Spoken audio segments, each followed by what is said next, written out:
everybody, my name's Nicola and welcome back to my channel. This is the Frugal Cottage, where we talk all things money to help you on your financial journey. Today's video is 13 tips to save money on a low income. So I'm hoping that this will help, with everybody feeling the cost of living, and it's still going up, and we don't really know when that's going to end, if it's going to end at any point given the state of the world at the moment. So I'm hoping that this video will give you some tips on just how to maybe save some pennies whilst potentially living on quite a low income. And if you're not already, please like and subscribe, because it really helps the channel grow. So I'm a massive fan of budgeting and looking after your money and watching where it goes. And even on a low income, it is possible to save money, but you do have to be even more mindful about where your own money goes. And so hopefully I've got 13 tips to share with you about how to do that. Number one is, and this probably is no surprise at all, but have a budget and actually stick to it.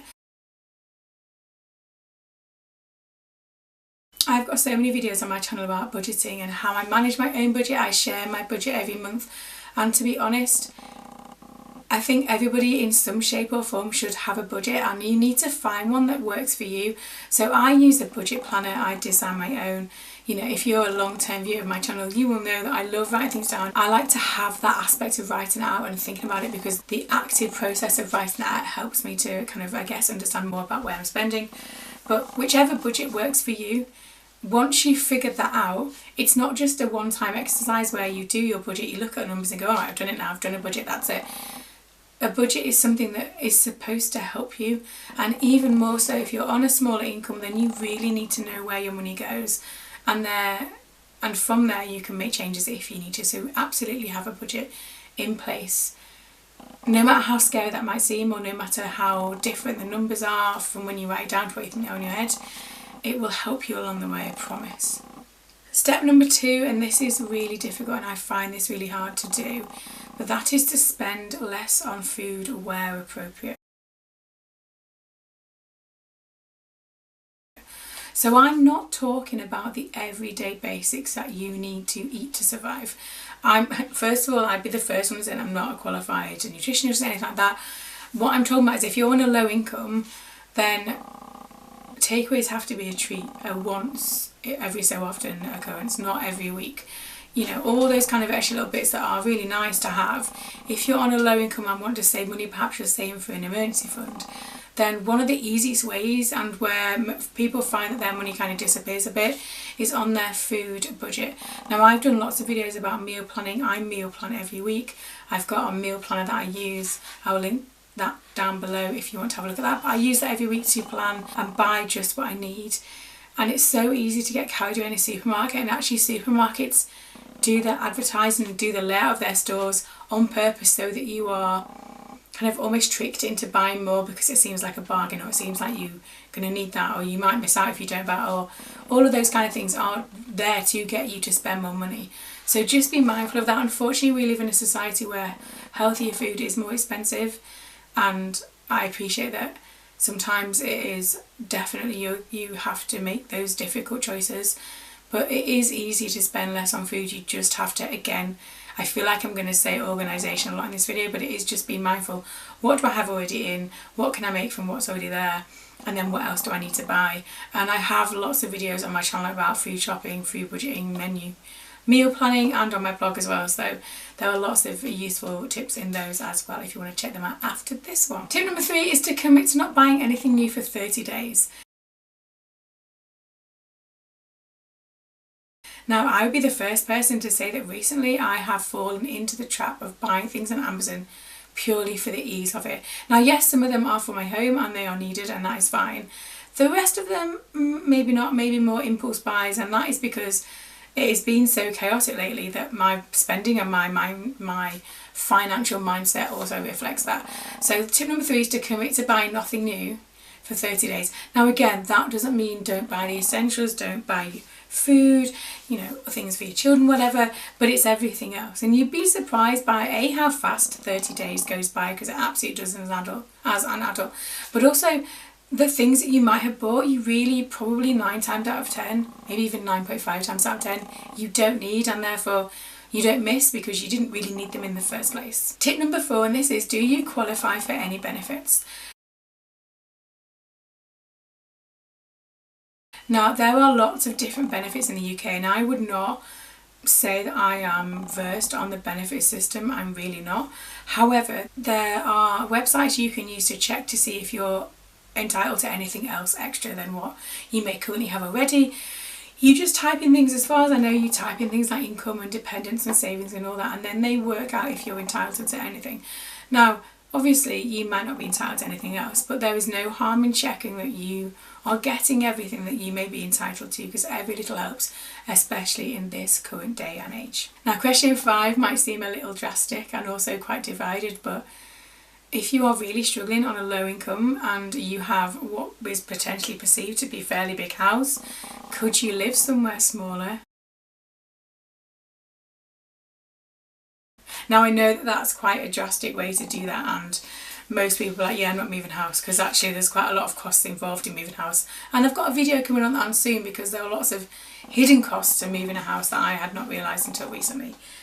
But if you live in a big house and you genuinely don't need all the space because maybe you're older and your kids have left home and you suddenly have bedrooms that you don't need, or you bought a big house because you thought you would need it and you don't, there's no shame in going, do you know what, I don't need all this space, I'm going to buy a smaller house. And I'm not saying that's an easy option or an easy route, whatever, but having a smaller house would make your gas and electric bills less, your council tax less, potentially your mortgage to be quite a lot less. And so it's something to think about anyway. Let's just put that out there as an idea. Tip number 6 is to wait for deals on things that you need or use all of the time. And I'm going to give an example of this myself. So I have an Amazon wish list.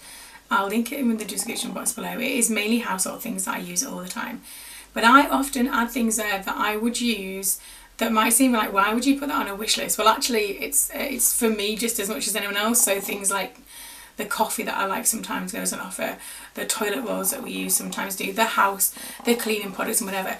If you use things regularly and you use the same specific thing regularly, and you know that twice a year they go on sale, because they often do, another one's being like washing detergent, then buy what you need when they're on offer and store it. Now, this A assumes that you've got a place to store it, but B, it can actually save you quite a lot of money. So when they do the big cleaning events in the supermarkets, if you stock up on your favourite, do people have favourites? Favourite washing liquid or dishwasher tablets or washing like washing powder, or the tablets for the washing machine.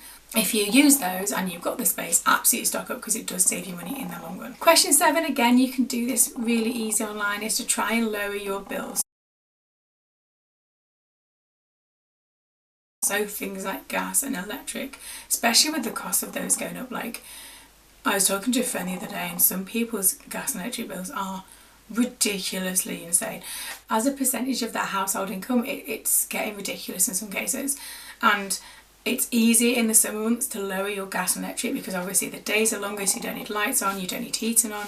But try and lower your bills if you can. Change companies if you need to. So don't be loyal to a company, because they aren't loyal to you.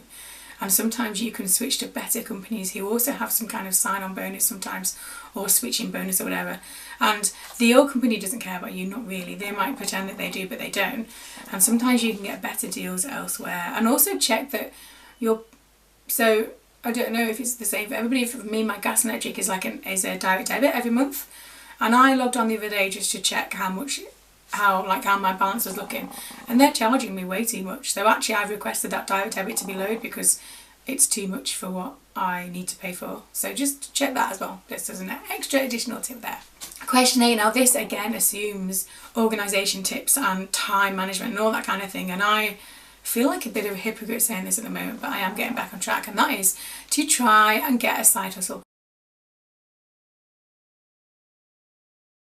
Find something that you are good at and you enjoy and make some money out of it, because why not? So for me, I love making YouTube videos and doing all that online content creation stuff. For me, the biggest barrier to that is time and time management. I love getting the notification that someone has bought something off my Etsy shop, because it means that they're changing their financial future. And to me, that doesn't feel like I am kind of working as such. I love that aspect of that. And yes, I have a full-time day job, but all of the side hustle things also bring me immense joy in terms of what I'm doing and what it means for me to be able to help others. So if you have the time and the motivation and the expertise, try and find a side hustle that you might be able to bring in some extra pennies with. Question 9, and I've talked about this before in different videos, but that is a no spend month challenge. I am a massive fan tracking no spend days. I track them in my budget planner, and also no spend months. No spend months, you shop what you've got in your own house and you buy what you need to, but the essentials.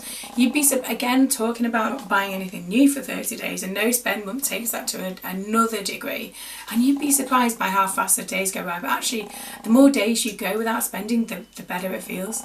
And I can bet, maybe not actual money, but I'll bet that once you've done a no spend month challenge, the impulsivity to buy things does decrease.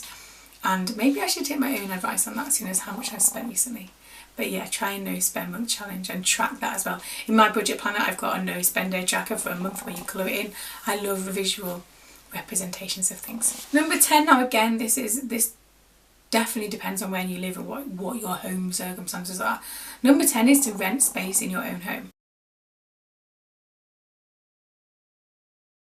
Whether that's through Airbnb or rent a room or whatever. If you've got a spare room and you live near a university campus, for example, there would be options for you to rent your room to a student if you wanted to. But have a look at that. Or you live in like the commuter belt, and so your house would be good to commute to London from, for example. Have a look there.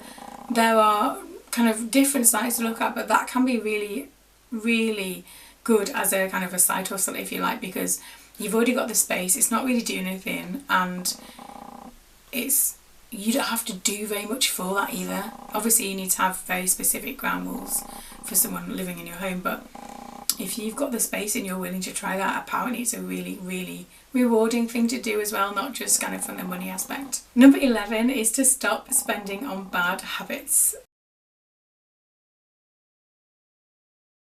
Like takeaway coffee, and getting lunch out, and kind of buying from the canteen at work because you forgot your packed lunch or whatever. All of those things add up.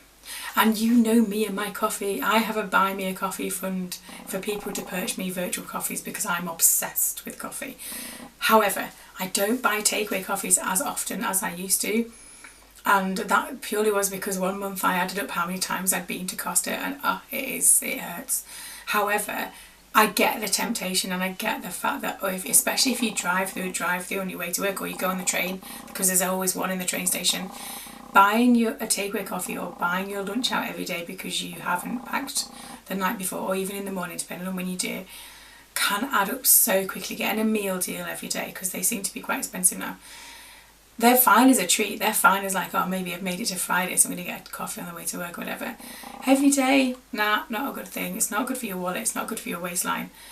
And they're not the same. If you have them every day, they're not a treat, and you almost don't appreciate them as much. So stop spending on bad habits such as takeaway coffees. And if you see me in a vlog with a takeaway coffee, feel free to comment and remind me of this video and said, you said not to buy takeaway coffees. I don't say never buy them again, but just be mindful of how many times you buy things like that every week. Or don't stop and then add it up at the end of the month, and then that might make you stop that. 12, so make your savings invisible. This means if you've got like an emergency fund, which I absolutely recommend everybody have in some shape or form, make it so that you don't touch them once it's in there. So if you say have £500 as an emergency fund, you have zero to spend, because that's not touched, that's invisible, that doesn't exist unless it's an actual emergency. Make it invisible in your mind to those kind of savings, because they're there for a specific purpose, not for everyday spending. And I've got videos and blog posts about building an emergency fund, and they are absolutely vital, and I'm working on my own at the moment because I don't have any more. However, it is really important that once that money's there, it stays there. You're not dipping into everything, because then your budget isn't working, and then you need to revisit that, and it's not about the savings then, that's about the system that isn't working for you. And finally, and this is something that I'm working on, and I feel like everybody needs to work on this forever, so it's not really a tip that's a quick fix, because none of these are. Number 13 is to understand that you can't have everything, and that's okay. So there are lots of things I wish I had for this house, but I can't afford them. If you watch my welcome to my home video that went up last week, you will notice that I currently do not have a sofa in that video. I bought a sofa in this sale from DFS, and as of yet it has not arrived. I could have got a really extravagant sofa for somewhere else that costs loads more money. I can't afford it. I would like to be able to take my boys on holiday all the time, barring Disneyland, which we're going to soon, which I'm really excited about. I can't afford it. We, as human beings, always want more and more and more and more. We want the next thing, and social media and everyday life and society does not help that. Understand that we're not supposed to have everything, and that's okay. There's always going to be someone who has something that you want. That's just human nature. But if you stop and think about, actually, what do I have that someone else would want? Or is someone looking at my life and wishing and hoping that that would be them? Or I got a message the other day through Instagram about how the journey that I've shared about my change in life circumstances, another lady is going through that at the start of that journey now, and she's hopeful because of what I've shared as well. That's why sometimes we can look at what we don't have and what we don't own and what we don't do or whatever, but actually we also own a huge amount and do a huge amount and also show a huge amount. And I think that sometimes it's okay to not have everything. Yes, envy is a bit of a weird emotion to talk about, but you can be envious of somebody's lifestyle and somebody's home, and remember what we see on social media is not the truth. But understand that your life does not have to be like that for you to be happy. And on that note, there are my 13 tips for how to save money on potentially a low income. I have got another video that's fairly popular on my channel, although filmed a long time ago, so it looks weird when I look back. There are 2 frugal living tip videos on here. I'll link to both of them in the description below. But that is my 13 tips for saving money, and I hope that I am saying that in a good... I am doing this journey again. I'm having to rediscover lots of things to do with saving money and budgeting and what I can and can't afford. And I'd be the first person to say that sometimes I think, oh my gosh, I wish I could afford that, or I wish I could afford to take my children here or do this with them or whatever. It is normally centered around my children, and I have to, it's okay to not be able to give them everything, even though as a parent you obviously do, because what they have is enough. So yeah, so have you got any tips that you can add in the comments? What do you think to mine? As always, thank you for watching. Don't forget to like and subscribe, and I will see you again very soon.